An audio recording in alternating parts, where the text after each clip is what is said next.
Welcome back to the channel. This is Dr. Rocks with Pounding Rocks Truck Shop. I am currently on my way back to the junkyard. I have a small wish list for the new Scottsdale, the Tony Lama Scottsdale that's in the fleet. I don't know what I'm going to actually get, but we're going to take a walk around and see. There's one thing that's cool. Dually quad cab square bodies. That's cool. There's currently a Colorado over there that has something on it that I might pluck. Depends on if it's even still there. So we'll find out in a little bit. Hang out for a second, where I'm going to take you for a journey.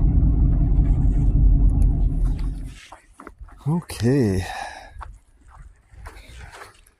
We are in beautiful Bath, New York. Actually, I can't say Bath. Close to Bath. We're in Avoca. This is a you pull it down here. And last time I was here, I can't remember if it was a Colorado or if it was a canyon. But we spotted it, and it had what looked like a racerback on the back of it. It had been cut down to fit the truck, but it looked like they did a good job of it. It could be reconstructed back to full size. Big Bertha. So, I think that's the truck right there, maybe. That looks full size to me. We got a couple other things on the list that we're looking for. That maybe we'll get lucky here. This is actually an avalanche. Okay. If I remember correctly, it was down this way. Guess we'll see. There's that square body that I covered last time.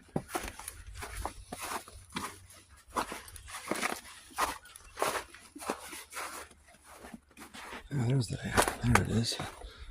Yeah, I covered this last time. I think this is the truck. Yep, there it is right there. Sweet.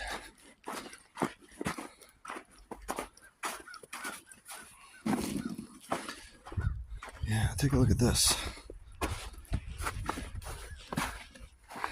Yeah, it's a little hackered, but it looks like they did it in a way where I could put it back together and make it full size. So I just got to undo the bolts. Really, it's complete. Yeah. All right, let's get started. We got a broken in half, I guess it's a 98, 99 Frontier, automatic. Oh yeah.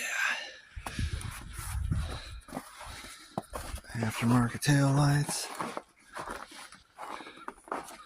It's not really what we're here for, but I always try and chronicle the older Nissan stuff while I can. Ooh, oh man, through the headset, huh? That's crazy. It's going through my car.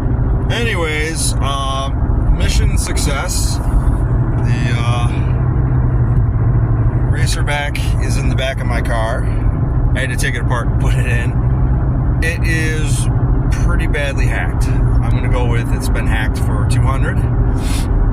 It was narrowed to fit a canyon and then held together using one of those plastic window shades that mount to the back of the cab of a pickup. So I guess I did all right. It was 20 bucks. I had to kind of give them a little bit of a kabuki theater saying, well, somebody hacked this thing up pretty good, and now I have to put it back together. It might not fit, blah, blah, blah. And they're like, oh, okay. And so 20 bucks. Okay. 20 bucks. And I got an overflow tank for the Chevy that is not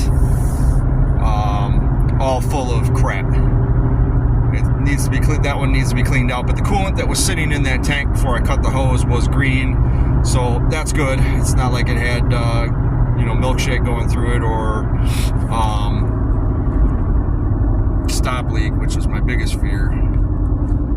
So, sorry, I got to shift while I'm driving here. And everybody drives like it's just a clown nowadays. They don't want to drive, they just want to, what is it called? Main character syndrome? I love that. I love that. It's funny as hell. It's like the spotlight syndrome. Main character syndrome. Awesome. You are the most important person anywhere you go. I love it.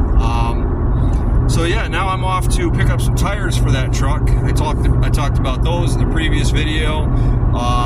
They're brand new, they're knobby, which is nice. I wanted some aggressive looking tires for the truck, not street tires, not highway tread tires. I want this thing to kind of have an attitude.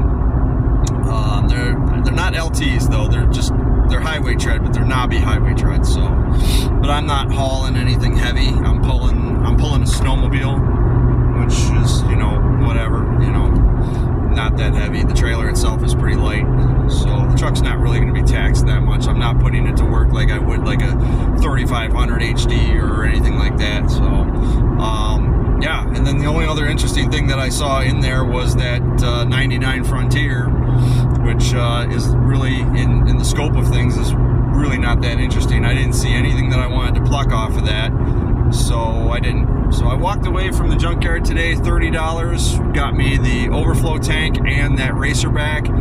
If that racerback fails to, you know, pan out, then I'm only in it for 20 bucks. I could probably sell it for pieces and parts on eBay and, you know, see where it goes from there. It really is a hack job. Somebody really did do a hack job on it. So it may be a lost cause, but I guess there's only one way to find out, is to put it together on the truck and see if the center section fits, and if the center section is long enough, you know, even if I have to make bracketry to make it fit, fine. I just don't want it to be too short because it was cut, so I may have to slot the mounting brackets to lift it up off the bed a little bit, and then paint the brackets black because the brackets are kind of rusty. They're not corroded, they're just got surface rust on them. So I did make sure to grab the brackets because I'm gonna have to drill into it to do it, which is, you know, I'm never a fan of it.